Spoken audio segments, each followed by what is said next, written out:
Yes, yes, please. Thank you.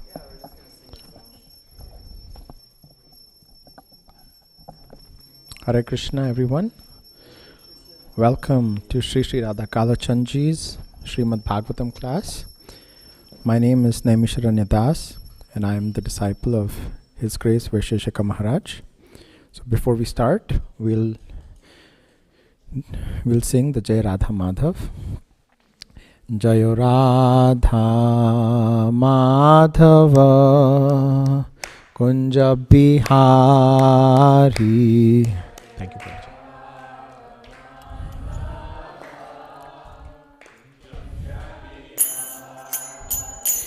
Jayo Radha Madhava Kunja Bihari.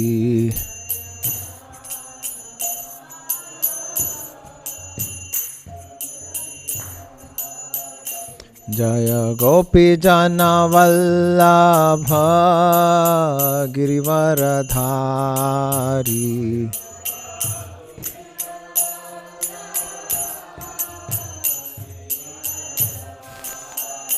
Jaya Gopi Jana Vallabha Girivaradhari.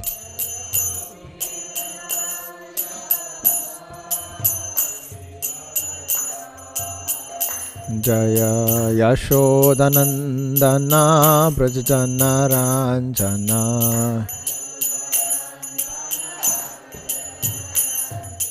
Yashodanandana Brajajana Ranjana.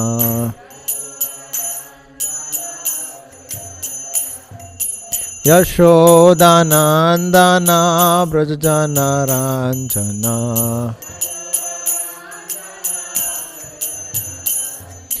Yashodanandana Brajajana Ranjana.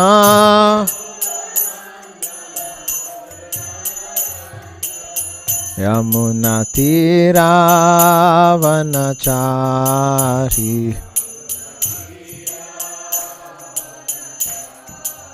Yamuna Tira Vanachari.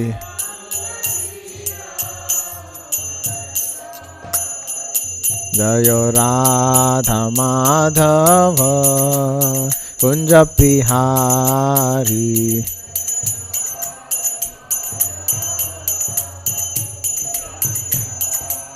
O Jayo Radha Madhava Kunja Bihari.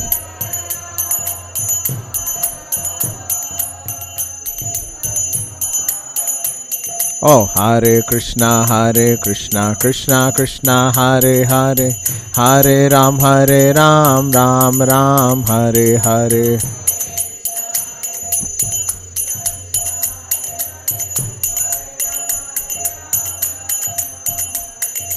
Hare Krishna, Krishna Krishna, Hare Hare, Hare Ram, Ram Ram, Hare Hare.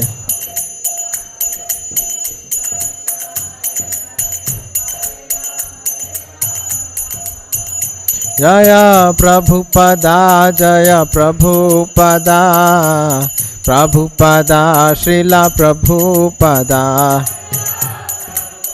Jai Prabhupada.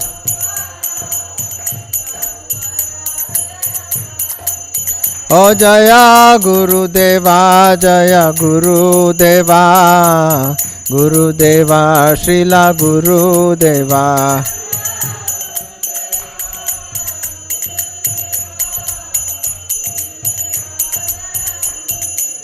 O Nitai Gaura Hari Bol, Hari Bol, Hari Bol, Nitai Gaura Hari Bol.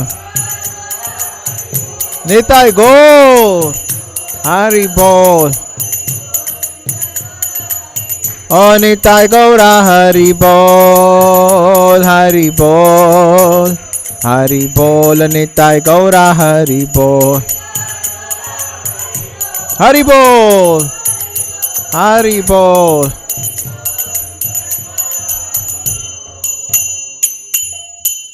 Namo Vishnupadaya Krishna Pristhaya Bhutale Srimati Bhaktivedanta Swaminiti Namini Namaste Saraswati Deve Gauravani Pracharine Nirvishesha Shunyavadi Pashat Deshatarine Om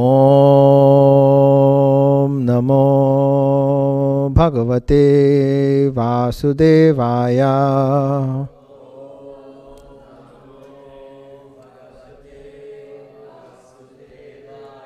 Om Namo Bhagavate Vasudevaya.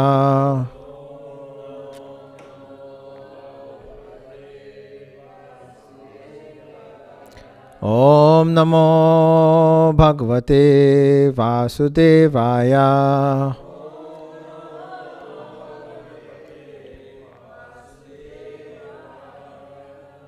So we'll all sing the prayers together. Narayana Namaskritya Naram Chaiva Narottamam Devim Saraswatim Vyasam Tato Jayam Udirayet. Before reciting the Srimad Bhagavatam, which is the very means of conquest, one should offer respectful obeisances unto the personality of Godhead Narayan, unto Nara Narayan Rishi, the supermost human being, unto Mother Saraswati, the goddess of learning, and unto Srila Vyasadev, the author. Nashta prayeshu bhadreshu nityam bhagavata sevaya Bhagavati uttama shloke bhaktir bhavati naishtiki. By regular attendance in classes on the Bhagavatam and by rendering of service to the pure devotee, all that is troublesome to the heart is almost completely destroyed, and loving service unto the personality of Godhead, who is praised with transcendental songs, is established as an irrevocable fact. Om Ajnana Timirandhasya Jnananjana Shalakaya Chakshurunmilitam Yena Tasmai Shri Guruve Namaha. I was born in the darkest of ignorance, and my spiritual master opened my eyes with the torchlight of knowledge. I offer my respectful obeisances unto him. Hare Krishna.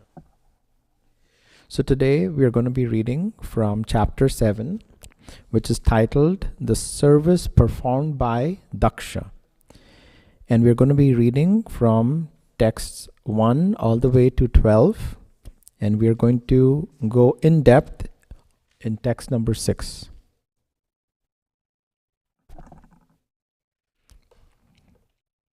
So maybe we can start reading the translations, Prabhu. Text 1. Hare Krishna. The sage Maitreya said, O mighty Arun Vidura, Lord Shiva, being thus pacified by the words of Lord Brahma, spoke as follows in answer to Lord Brahma's request. Does anybody remember Lord Brahma's request? So let's go to text number 4651 to 53. So Lord Brahma, he goes to Lord Shiva to pacify him, and he has some requests. So let's read about the requests first. Text 51. My dear Lord, by your mercy, the performer of the sacrifice, King Daksha, may get back his life, Bhaga may get back his eyes, Bhuga his mustache, and Pusha his teeth. Okay. Text 52. O Lord Shiva, may the demigods and the priests whose limbs have been broken by your soldiers recover from the injuries by your grace. 53. O destroyer of the sacrifice, please take your portion of the sacrifice, and let the sacrifice be completed by your grace. So these were the requests by Lord Brahma to Lord Shiva. Okay, so now let's see, what does Lord Shiva say? Chapter 7, text 2. Lord Shiva said, My dear father Brahma, I do not mind the offenses created by the demigods. Because these demigods are childish and less intelligent, I do not take a serious view of their offenses, and I have punished them only in order to right them. So here Lord Shiva says that he doesn't mind the offenses which were created by the demigods. What were the offenses? His wife left her body. Right? That's so serious. But here we see Lord Shiva. Today is such a special day, right? Today is Shiva Ratri. Today is the appearance of Lord Shiva. How better for us to be able to read about Lord Shiva and glorify him. So here we see Lord Shiva, he is so composed. He is so tolerant. And you can see that none of those offenses are troubling Lord Shiva. So Srila Prabhupada explains that there are two kinds of punishments. One punishment is when a conqueror imposes that on an enemy.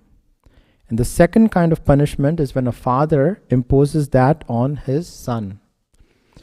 So here we can see that Lord Shiva, he is trying to create or impose an offense, impose a punishment to correct the demigods, right? A father is always trying to correct his sons. That doesn't mean that there is any enmity from the father, right? He might chastise the son or the daughter, but it is for their good. Okay, let's see what Lord Shiva says in text 3. Lord Shiva continued, since the head of Daksha has already been burned to ashes, he will have the head of a goat. The demigod known as Bhag will be able to see his share of sacrifice through the eyes of Mitra. Text 4.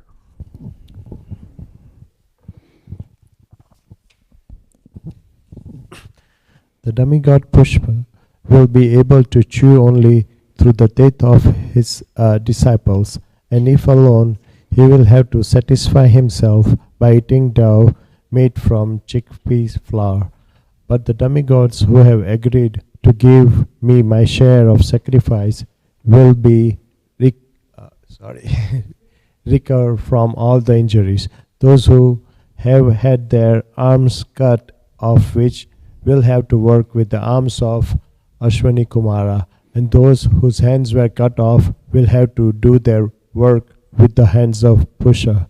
The priest will also have to act in that manner. As for Purgu, he will have the beard from the goat's head. So Pusha, he had actually laughed at Lord Shiva, right, in the assembly, and he had shown his teeth. Because of that, he still has the punishment, but yet Lord Shiva is so compassionate that he is allowing Pusha to eat through his disciples. Okay, text 6. The great sage Maitreya said, "My dear Vidura, all the personalities present were very much satisfied in heart and soul upon hearing the words of Lord Shiva, who is the best among the benedictors." 7.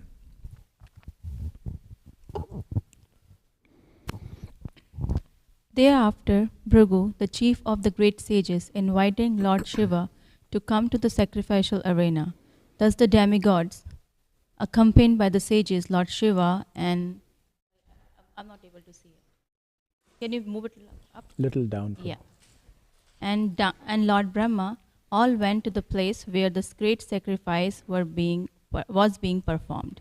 So they all went to Lord Shiva, they pacified him, and then they welcomed him, invited him back into the sacrificial arena, because the followers of Lord Shiva had destroyed everything.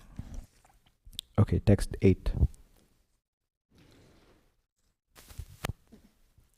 After everything was executed exactly as directed by Lord Shiva, Daksha's body was joined to the head of the animal meant to be killed in the sacrifice. Text 9. When the animal's head was fixed on the body of King Daksha, Daksha was immediately brought to consciousness, and as he awakened from sleep, the king saw Lord Shiva standing before him.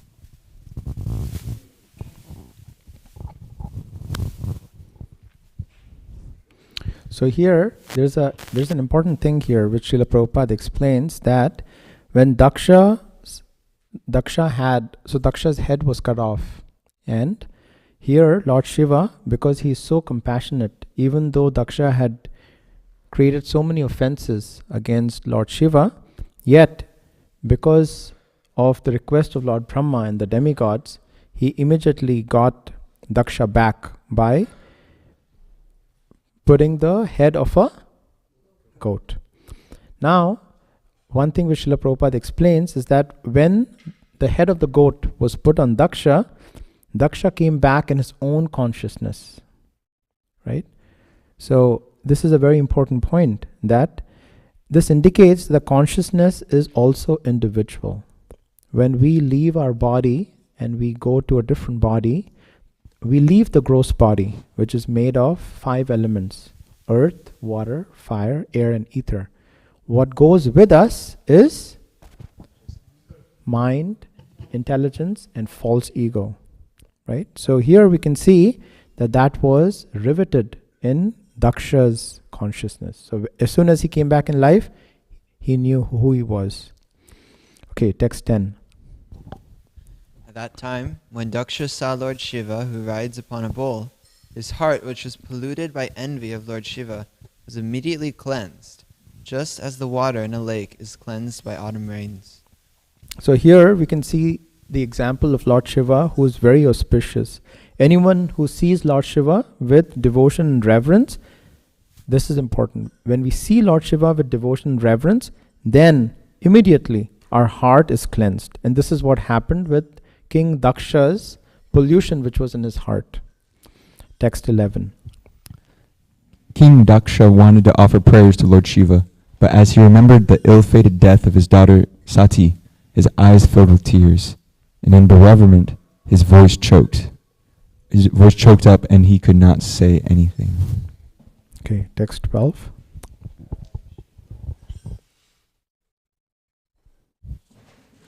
At this time, King Daksha, afflicted by love and affection, was very much awakened to his real senses. With great endeavor, he pacified his mind, checked his feelings, and with pure consciousness, began to offer prayers to Lord Shiva. Okay, so we'll go back to text number 6 and we'll read the Sanskrit. And we have Lord Shiva here because today is Shivratri. Maitreya uvacha tada sarvani bhutani shrutva midhustu tamoditam paritushtat mabhistata sadhu sadvaiti atha bhruvan. Maitreya uvacha tada sarvani bhutani shrutva midhustamoditam paritushtatmabhistata sadhu sadvaiti atha bhruvan. Shri Maitreya uvacha tada sarvani bhutani shrutva midhustamoditam parishtushtatmabhistata sadhu sadvaiti atha bhruvan. Would anybody like to say it? Shri Maitreya uvacha tada sarvani bhutani shrutva midhustamoditam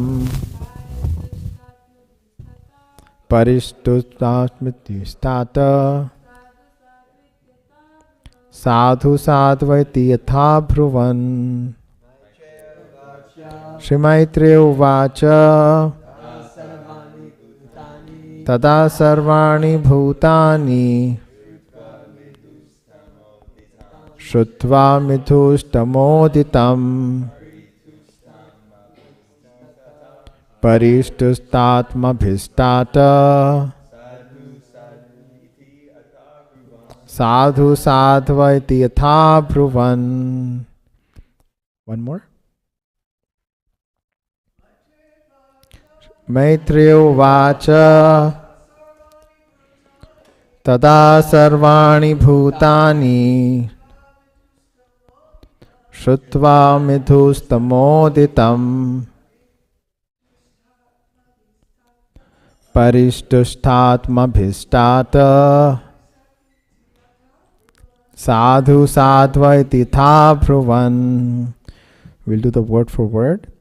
Maitreya, the sage Maitreya, Uvacha, said, Tada, at that time, Sarvani, all, Bhutani, personalities, Shrutva, after hearing, Miduhutama, the best of the benedictors, Lord Shiva, Uditam, spoken by, Paritushta, being satisfied, Atmabhihi, by heart and soul, Tata, my dear Vidura, Sadhu Sadhu, well done, well done. Iti, thus, Atha Abhruvan, as we have said. So if we want to congratulate somebody who's done something good, we say Sadhu Sadhu. Alright, translation and purport by His Divine Grace Srila Prabhupada Ki Jai. The great sage Maitreya said, My dear Vidura, all the personalities present were very much satisfied in heart and soul upon hearing the words of Lord Shiva, who is the best among the benedictors. Purport. In this verse, Lord Shiva is described as Midhustama, the best of the benedictors. He is also known as Ashutosh, which indicates that he is very quickly satisfied and very quickly angered. It is said in Bhagavad Gita that less intelligent persons go to the demigods for material benedictions. In this connection, people generally go to Lord Shiva, and because he is always quickly satisfied and gives benedictions to his devotees without consideration, he is called Midhustama, or the best of the benedictors. Materialistic persons are always anxious to get material profit, but they are not serious about spiritual profit. Sometimes, of course, it so happens that Lord Shiva becomes the best benedictor in spiritual life. It is said that once a poor Brahmana worshipped Lord Shiva for a benediction, and Lord Shiva advised the devotee to go see Sanatan Goswami. Jai Shri Shri Radha Kalachan Ji Ki Jai. The devotee went to Sanatan Goswami and informed him that Lord Shiva had advised him to seek out the best benediction from him, that is from Sanatan Goswami. Sanatana had a touchstone with him, which he kept with the garbage. On the request of the poor Brahmana, Sanatan Goswami gave him the touchstone, and the Brahmana was very happy to have it. Is everybody with the story so far? Okay. He now could get as much gold as he desired simply by touching the touchstone to iron. But after he left Sanatana, the Brahmana thought, if a touchstone is the best benediction, why has Sanatan Goswami kept it with the garbage? He therefore returned and asked Sanatan Goswami, Dear sir, if this is the best benediction, why did you keep it with the garbage? Sanatan Goswami then informed him, Actually, this is not the best benediction. But are you prepared to take the best benediction from me? The Brahmana said, Yes, sir. Lord Shiva has sent me to you for the best benediction. Then Sanatan Goswami asked him to throw the touchstone in the water nearby and then come back. The poor Brahmana did so, and when he returned, Sanatan Goswami initiated him with the Hare Krishna Mahamantra. Thus, by the benediction of Lord Shiva, the Brahmana got the association of the best devotee of the Lord and was thus initiated in the Maha Mantra. Please say, Hare Krishna, Krishna Krishna, Hare Hare, Hare Rama, Rama Rama, Hare Hare. So because we have a few devotees who are here, relatively new, let's give some context of what is happening in this pastime. So Daksha, he is a Prajapati, right? And he is one of his main aims was to progenate and create, right? And Daksha had a daughter whose name was Sati. She was the youngest daughter of Daksha. And she wanted to get married to Lord Shiva. But Daksha, he wasn't very happy with Lord Shiva because of his appearance, how he used to interact, right? So Lord Shiva has, he lives in the crematorium. He has a garland of skulls. He has ash over his body, right? So that was his appearance. And Daksha was not, very favorable to Shiva. So Daksha once had a sacrifice. He was performing a sacrifice, and Lord Shiva and Lord Brahma were also present. When Lord Daksha, when he entered into the sacrificial arena, everybody got up except Lord Brahma and Lord Shiva. And Daksha took offense because of this. And because he took offense, he cursed Lord Shiva. When Lord Shiva's followers heard this, there was a counter curse, right? So there were curses and counter curses in the sacrificial arena. And the atmosphere became polluted. And Lord Shiva, he actually then got up and left the sacrificial arena. And because of this, Sati was not able to go home for some time, right? So these pastimes are for us to be able to understand, how to deal with our situations. Many times we have situations like this where, we are not able to get along with some relatives or somebody, right? So Sati was not able to go back home for quite some time. After a few years, Daksha was again having a sacrifice, I think it was a yagya, and at that time he had invited everyone, all the demigods, all the relatives, except Lord Shiva and Sati. And when Sati was hearing that all her sisters, all the demigods are flying in their airplanes and going to Daksha's sacrificial arena, she thought that I would also like to dress up and go. So then she goes to Lord Shiva, her husband, and requests Lord Shiva that, maybe we should go. Because no sacrifice is complete without you being present there, my dear Lord. And you are to also get some benefit from the sacrifice. But Lord Shiva, he explained to his wife Sati that you should not go to a place where there's no friendly attitude or friendly mood. But Sati was so she really wanted to go, right? She wanted to go see her family. So despite Lord Shiva telling her not to go, she started to go. And when Sati was getting ready to go, all the disciples of Lord Shiva also accompanied her, right? They dressed her up so nicely. They had a palanquin, and all the followers, they started to blow their bugles, and right, it was like a party going. And when Sati arrived, Daksha gave her the cold shoulder. But all her sisters and mother, they welcomed her. But Sati was not happy. Sati was not happy because her father was ignoring her. And because of that, Sati was really angry. In the Bhagavatam, it is said that her eyes became red with anger. And because of that, she told Daksha that I really don't want to be associated in a body which has been given by you.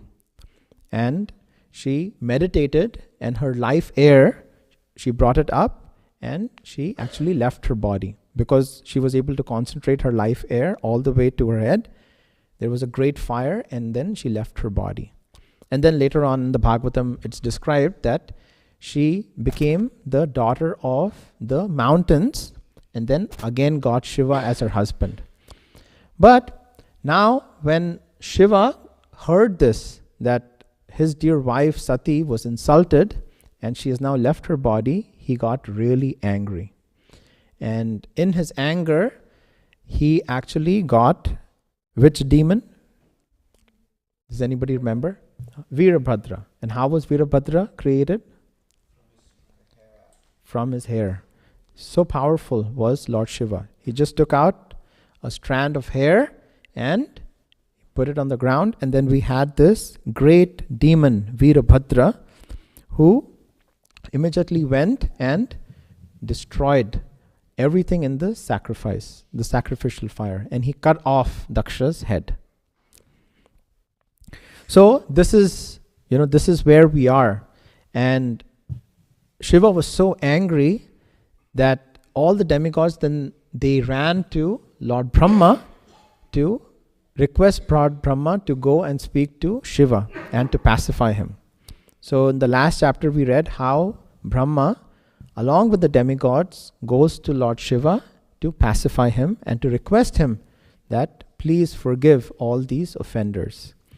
And in this verse we see that Lord Shiva, he is known as Ashutosh, right? He is also known as Midhustama. He is the best of the Benedictors. He is also known as Ashutosh, which means he is very quickly satisfied and very quickly angered too, right? We get angry, but we keep a grudge for years together, right? Maybe lifetimes, right? We have grudges, right? And this grudge becomes bigger and bigger as we grow. So, but here we see that Shiva is so compassionate. And this is one of the quality of a Vaishnav. So Lord Shiva is the Param Vaishnav. He's the best of the Vaishnavas. And one of his main quality is compassion. We see that Lord Shiva, he was so compassionate that once he went to Mahavishnu in the Karana ocean, and he prayed to Mahavishnu that, my dear Lord, all the souls in this material world are suffering, and I really request you to please come down to benefit them. And what did Mahavishnu explain? He said that very soon you and me are going to take a form together, and we are going to be in this great pastime with Mahaprabhu. Krishna is going to appear. And which form did he come in? Anybody remembers? Advaita, right? Advaita Acharya. He was the combination of Sadashiv and Mahavishnu. So, when Advaita Acharya was in the womb of his mother, Lava Devi, it is said that the son of the sun god, who was the son of the sun god? Yamaraj, the lord of death. He came to pay a visit to Advaita in the womb of his mother, requesting him not to come. Why? Because if Advaita had appeared, he would have delivered everyone in this material world. And he was praying that, my dear Lord, if you show up, then I won't be able to do my service nicely. But Advaita, he had two purposes, and he said, no, I'm going to come. And my two purposes are that I want to spread the Hare Krishna Maha Mantra, and I'm going to loudly call out Krishna's name. It is said that Advaita was so loud, he would call out so loudly that when he was young, his name was called Kamal Nayana, the lotus-eyed. And when he was a small boy, the king, the son of the king, they were together once. They had gone to a temple of Kali. And as soon as the curtains opened, the prince paid his obeisances, but Advaita did not pay his obeisance. So then the prince asked him that, why aren't you paying your obeisances? And then Advaita, he just loudly chanted the holy name. And because of his loud chant, the prince actually fainted. That was how loud Advaita Acharya was. And we also see that how Advaita, he... Jai Shri Shri Radha Kalachandji ki Jai. We also know that how Advaita Acharya was so compassionate that he sat by the banks of the river Ganga just with the Shaligram Shila in Shantipur, offering Ganga water on the Shaligram. And because of his loud chanting, he was praying to Krishna that, oh my dear Lord, please come into this material world to be able to benefit all these jivas. And that place, Shantipur, even today is so secluded. It's a very beautiful place. And every time I go there, it reminds me that it doesn't matter where you are in this material world. You can be in one corner of this material world. But if you are strict, if you're serious, and if you're sincere, and if you call out Krishna's name with all your love and devotion, Krishna is going to appear in your heart. So, those are some of the glories of Lord Shiva. He lives in the crematorium. One of the main ways in which you can see that somebody is making advancement is when you can see that they are compassionate.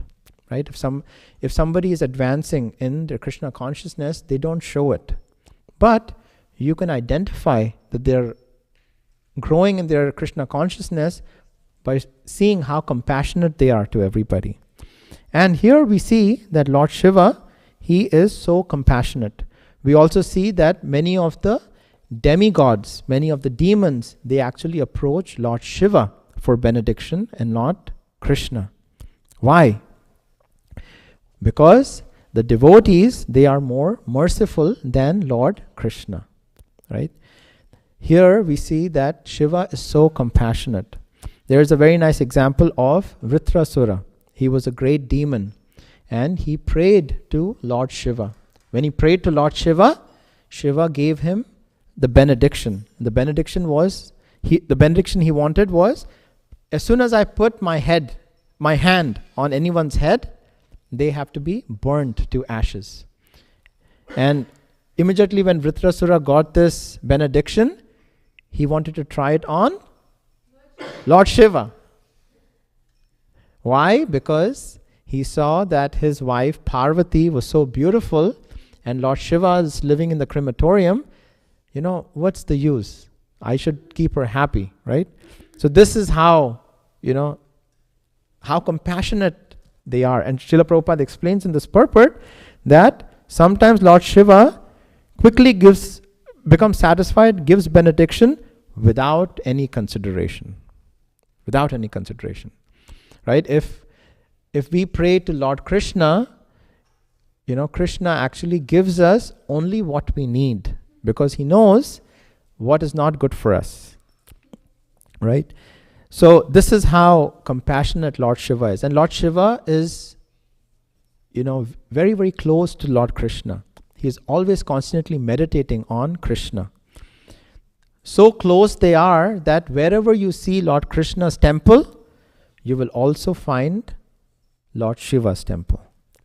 Like if you take the example in Vrindavan, right? Vrindavan is actually surrounded by Lord Shiva's temples. There are 5 temples, right? In Mathura, he is known as Bhuteshwar Mahadev. In Kamyavan, he is known as Kamyeshwar Mahadev. In Vrindavan, he is known as Gopeshwar Mahadev. In Govardhan, he is known as Chakleshwar Mahadev. And in Nandagaon, he is known as Nandishwar Mahadev. So we see how Krishna is always present, how Lord Shiva is always present wherever Krishna is. So the example of Nandishwar is that once when Krishna appeared in the house of Nanda and Yashoda, all the demigods, they appeared to get their darshan and to pay their respects. Lord Shiva also came to see little baby Krishna. Krishna was sleeping, but when Mother Yashoda saw this Baba, right? Anybody in Vrindavan is called a Baba. Saw this Baba who was dressed so, ferociously. Mother Yashoda got afraid and she said, "No, I cannot have you get darshan of Krishna because I don't want my baby to get afraid." But when Krishna woke up, he was just crying and crying and crying. And then they called Purnamasi, because Purnamasi knows everything. So Purnamasi asked Mother Yashoda that, maybe he's hungry. So they tried to give him milk. But still Krishna was just crying. Then Purnamasi asked Mother Yashoda, did somebody come here and maybe we have an offense? So then they said, yes, there was this Baba who showed up. And because Lord Shiva had not got darshan of Krishna, he had actually gone very close to that place and he was meditating. So Nanda Maharaj and all the devotees in Vrindavan, they went to find Lord Shiva and they requested him to come. And then Mother Yashoda immediately brought Krishna in front of Lord Shiva. And when she brought him, Lord Krishna started to smile. And then Mother Yashoda requested Lord Shiva that, "Oh my dear Lord, please stay near us." Why? Because whenever my dear son Krishna, he cries, then I can bring him very, very close to you and he can start to smile. But then Lord Shiva had two conditions. He said, "I will stay here, but I have two conditions." The first condition is that you have to place Krishna's lotus feet on my head. And the second condition was that whatever is offered to Krishna, that has to be also given to me as remnants. So that's why we see in Nandagaon, if you go to Nandagaon, if you climb all the steps and you go up there, the first thing you see is Nandishwar Mahadev, right?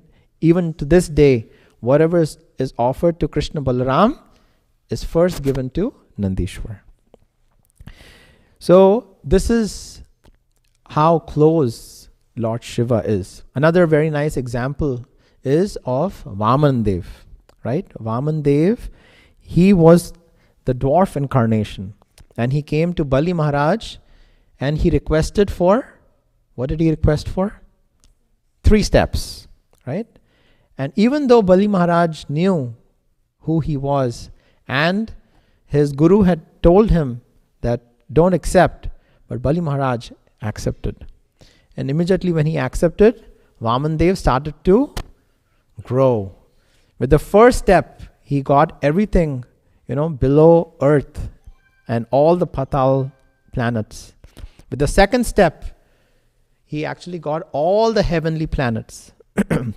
And it is said that when Vaman Dev's feet were touching, it actually made a crack in the material world. It is not said that he actually kicked it. He just merely touched it. And the material covering is like really big, right? There are 8 coverings, right? And each covering is more and more bigger than the last covering. And when the material world had a crack, the causal ocean, that started to come in. And that was Mother Ganga, right? Mother Ganga. So as soon as the causal, so before that, if you read the Srimad Bhagavatam, there is no mention of the causal ocean being purificatory. But as soon as the causal ocean touched Lord Krishna's feet, Vaman Dev's feet, it became prasad, right? So Mother Ganga is actually flowing through all the different planetary systems in the material world. So sage Bhagirath was trying to bring Mother Ganga to earth, to Bhumandal. And when he was trying to do that, because of the force of Ganga, the earth would have actually cracked. So they all went to Lord Shiva and they requested Lord Shiva to please allow Mother Ganga to come. And then what did Lord Shiva do? He said that I would have Mother Ganga in my matted hair, and only then she can actually come down to earth. So sometimes Lord Shiva, he is misunderstood. Lord Shiva is misunderstood, but his main aim is, how can I serve Krishna? Another example we see of this is of Mohini Murti. Right? Mohini Murti was the incarnation of Krishna, so beautiful that Lord Shiva started running behind Mohini Murti. And he actually ran behind Mohini Murti into the sage's ashram. And the reason why our acharyas explain Lord Shiva did that was for everybody to understand that even Lord Shiva is captivated by Krishna. Right? He always wants to show that Krishna is the Supreme Personality and I am just a devotee. So we also see how Mother Ganga, she was actually very afraid that in this Kali Yuga, everybody is going to come and take a dip in my holy waters and purify themselves, right? Get rid of my sins and get purified. So then Mother Ganga actually approached Lord Krishna that, oh my dear Lord, please protect me. And then Lord Krishna explained that in Kali Yuga, there are going to be many, many devotees. Why many devotees in Kali Yuga? Right? Like when there is an emergency, a medical emergency, we see that all the doctors are actually sent there. Right? And in Kali Yuga, we have an emergency. So that's the reason why so many devotees who are actually chanting the holy name, they appear here. And Krishna then explained that when these devotees come and take a dip in Mother Ganga, they will actually purify you. Right? So we understand that devotees are only here to give us pure devotional service. Right? They are so compassionate. We're running a little bit on time, but the final point I want to make is, here in this purport we actually see how Lord Shiva, he was so compassionate that Srila Prabhupada explains that this poor Brahmana, he was sent to the devotee Sanatan Goswami, right? And Sanatan Goswami wanted to give him a touchstone, right? So the poor Brahmana approached Lord Shiva for material gain. But here we see the compassionate nature of Lord Shiva. He did not want to give him any material benediction, but he wanted to give that poor Brahmana a spiritual benediction. And that's why he asked him to go and see Sanatan Goswami, a pure devotee of the Lord. And when he went to see Sanatan Goswami gave him a touchstone from his garbage. And then the Brahmana thought that if this touchstone is the greatest benediction, why did Sanatan Goswami keep this in a garbage? So he went back and he asked Sanatan Goswami that, my dear sir, why have you kept this touchstone in a garbage bag? And then he explained. Before he explained, he said, go throw it. Right? So we should not have any attachments to these material things. But the poor Brahmana, he went and he threw it and then came back to Sanatan Goswami. Right? He had firm faith. And then Sanatan Goswami gave him the greatest benediction, which is the Hare Krishna Mahamantra, which our dear founder Acharya Srila Prabhupada has so freely given to everyone. Right? The golden avatar, Mahaprabhu, who is soon going to appear on the 23rd of this month, he broke open the marketplace of the holy name. And he said that the more you give, the more fruits you give out, the more this marketplace is going to keep building, right? So I'm going to leave you with one last point, that the main piece which we need to do is we need to chant the holy name and then give this gift to others. And when you give this gift to others, Krishna says in the Bhagavad Gita that that is the person who is going to be the most dear, not just dear, but most dear to me. So we'll stop here and we'll see if devotees have any reflections. Narottam Prabhu. Here comes the mic, Prabhuji. One sec. We have devotees online. Hare Krishna. Thanks for the nice class, Prabhu. Hare Krishna. There was a devotee passed away not too long ago who was in our movement. He was a Brahmin and from India by birth, and he was a Puranic history authority. Like he had studied all the histories and different literatures, and that deal with Krishna's worship. So he told a story once of how Lord Shiva, let me see if I can remember correctly. Oh, here's the story was Narada Muni went to the goddess Parvati and asked her, why does your husband wear a garland of skulls? So she said, I don't know why he does that. And he said, would you ask for me? And actually he asked her first, if does your husband keep any secrets from you? Is there anything that he won't tell you? And then she said, no, he won't. He always tells me the truth. He'll never keep a secret from me. Then Narada Muni asked her, then could you ask Lord Shiva, do you know why he wears that garland of skulls? Before you share that, let's see if devotees know this. Does anybody know? What are those skulls representing? You know it? Okay. All right, Prabhu. You know too? Okay. Two devotees. Go ahead, Prabhu. Yeah, so then Parvati said, no, I don't know. And he asked her, would you ask your husband? So when she went to Lord Shiva said, I can't tell you. And then Parvati said, I just told Narada Muni that she'll never keep a secret from me. How is it, that we're married and now you're telling me you're going to keep secrets from me? So anyway, as the whole thing disclosed, finally, Lord Shiva told her, this garland of skulls are your skulls. Yep. And he said, from each previous life that you had been my wife and served me with love, I kept your skull and I put it in a garland. And I'm wearing this garland represents your love for me. And so then, a skull is pretty extreme, right? But people normally their family member passes away. Add to that story, Prabhu. So then what did Mother Parvati do after she heard? She asked, how do I end this garland of skulls? And how do I get out of this material? How do I stop this, adding to this garland of skulls? And then what did Lord Shiva said, then you have to hear Srimad Bhagavatam. Jai!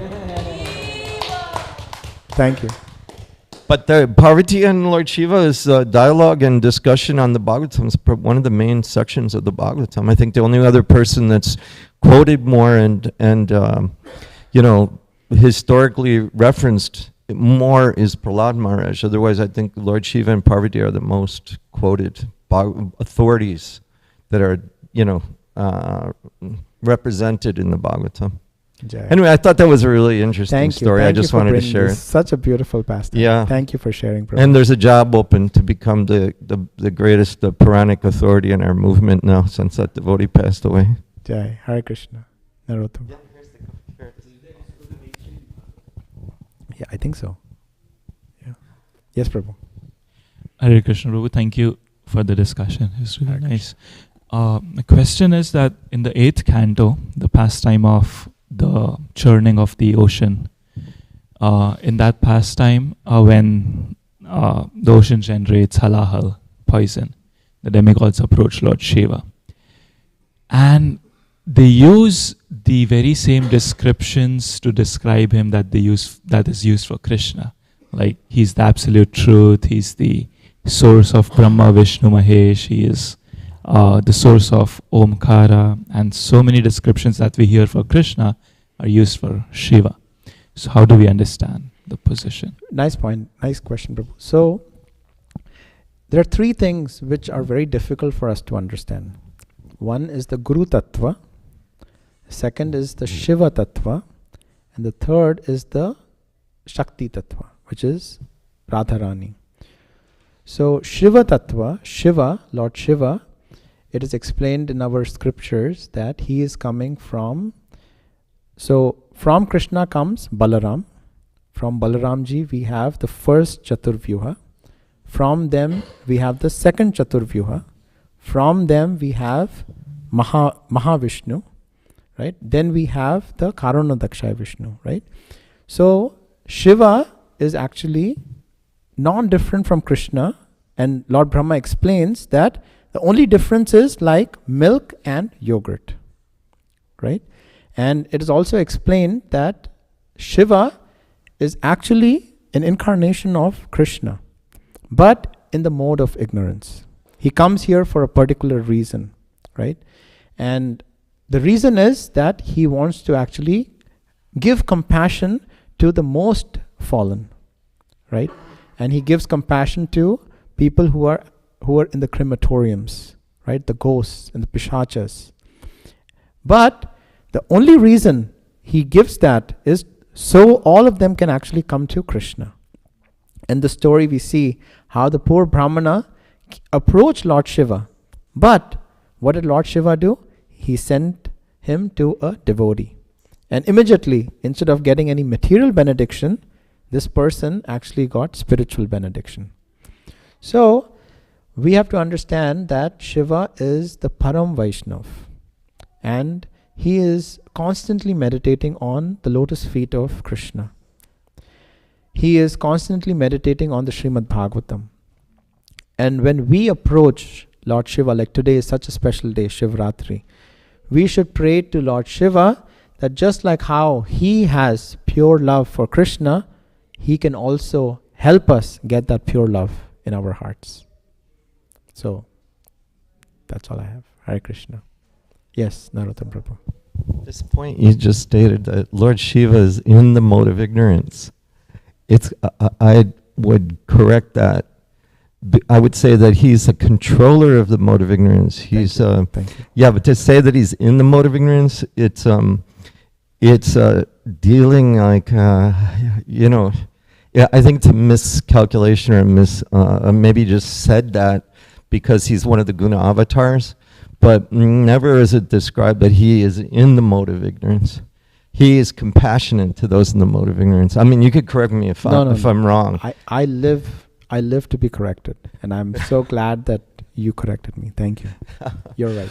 But Lord Shiva, the relationship with Krishna is so close that there's a self-manifested deity that you can see on the Navadvip Mandal Parikram, and it's called Harihara.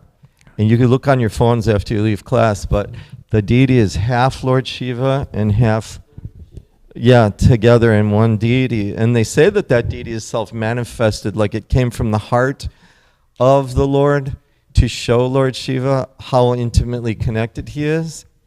At the same time, in the Nectar of Devotion, Krishna, right, is described to have 64 unlimited transcendental qualities. And we, the Jiva Tattva, we can manifest up to 50 qualities to a minute degree. Krishna manifests them to an unlimited degree. And Lord Vishnu, he manifests 60 qualities. There's 4 unique qualities that even Vishnu doesn't have. But then Lord Shiva is described to have 55 qualities. And one of the examples that distinguishes like Lord Vishnu from Lord Shiva, for example, is that Lord Vishnu, from the pores of his skin, universes manifest. See, even Lord Shiva, it's described, doesn't have that power. He doesn't manifest that power. So even though, the example is given of like an 8-ounce cup of milk, a 10-ounce cup of milk, 12, 16, 20-ounce cup of milk, they're all full, right? But the 20-ounce contains also the 12-ounce and the others, right, within it. So there's also some distinctions in terms of Lord Shiva's, manifestation of qualities. Certainly he's superior even to Lord Brahma, it's described. And then we have different gradations of Lord Shiva, like we have, like you're referring to Sadashiva in the spiritual world. Like the abode of Lord Shiva is both between the spiritual world and the material world. It's what is the name? Maheshtam. Maheshtam, but he's referred to differently in Brahma Samhita. No, Kailash is one of the places. Devi Mahesha Haridam Suteshu Teshu. Yeah, there you go. So it's what's the Dham referred to? Maheshtam. Maheshtam. Yeah, so he manifests himself completely in his spiritual opulence as Sadashiva. And then there are different incarnations of him, like Lord Rudra. But I don't know the exact distinctions between those incarnations and Sadashiva. But I do know in the Nectar of Devotion we have that 55 qualities are manifested by Lord Shiva, whereas Krishna manifests 64. And the distinction between the universes manifesting from the body of Vishnu and Shiva is given. Jai. Hare Krishna. Okay. Any other? Yes, Prabhu. Do we have time? Yeah. Go ahead, Prabhu. So just curiosity. So Lord Shiva is considered to be the Param Vaishnava. And at the same time, we heard that Lord Shiva has this quality that he'll become pleased so easily. And at the same time, he become angry also so easily. So how can a Param Vaishnava, become angry so easily, so quickly? Would anybody like to take this? Lord Srila Prabhupada used to get angry all the time. In fact, the Vaishnavas are glorified. Like if somebody becomes angry with you, it's considered they actually have more love for you than if somebody is like always nice to you, right? There's a saying, like the disciples of Bhaktisiddhanta Saraswati said, that when he would chastise them, they considered it as a greater mercy than when he glorified them. That's one perspective. I'm not saying. And I think we can go back to the purport. Like Srila Prabhupada actually explained this in this purport very nicely. No. Yeah, I'll paraphrase. So what Srila Prabhupada is saying is that there are two ways somebody can chastise somebody. One way is when somebody is conquered, and then they are chastised. Right? They committed an offense and then they are chastised. The other way is when a father is trying to chastise their son or daughter. So that is the anger which Shiva showed here. Right? Like here we see Shiva is angry. Right? Shiva got angry with Daksha and all the demigods. But when Lord Brahma came to pacify Lord Shiva, Shiva says that actually I don't take offense.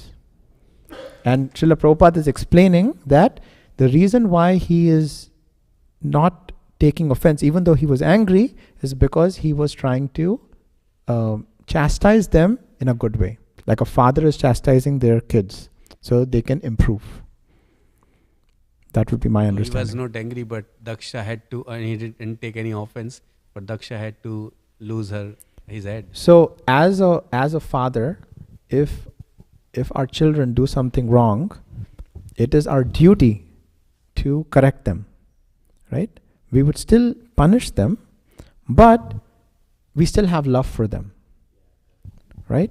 So I think my understanding would be that Shiva here was trying to punish them for what they did, but he still had love for them. And that is compassion of a Vaishnava. Thank you so much. Just one last meditation I have. If you look in this book,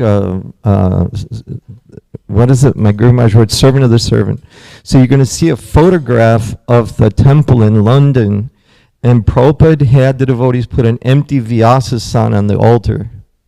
You can see it in the photograph in that book of the London, when they installed Sri Sri London Ishwar, Radha London Ishwar.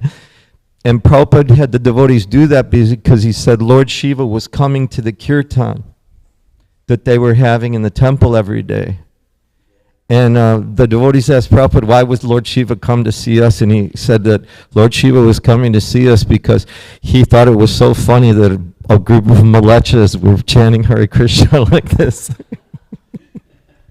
Jai, Hare Krishna. So, on this wonderful Shivaratri, I pray to Sri Sri Radha Kalachandji and to Lord Shiva that he gives us, he clears our path on our devotional journeys so we are able to soon get love in our hearts and get Krishna Prema.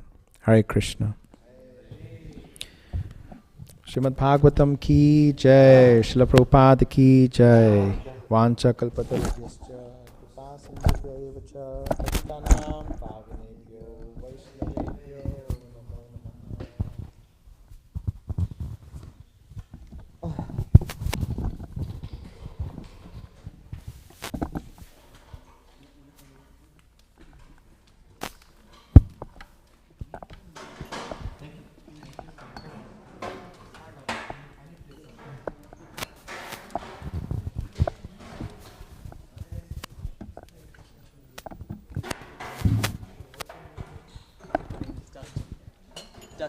Dustin, help.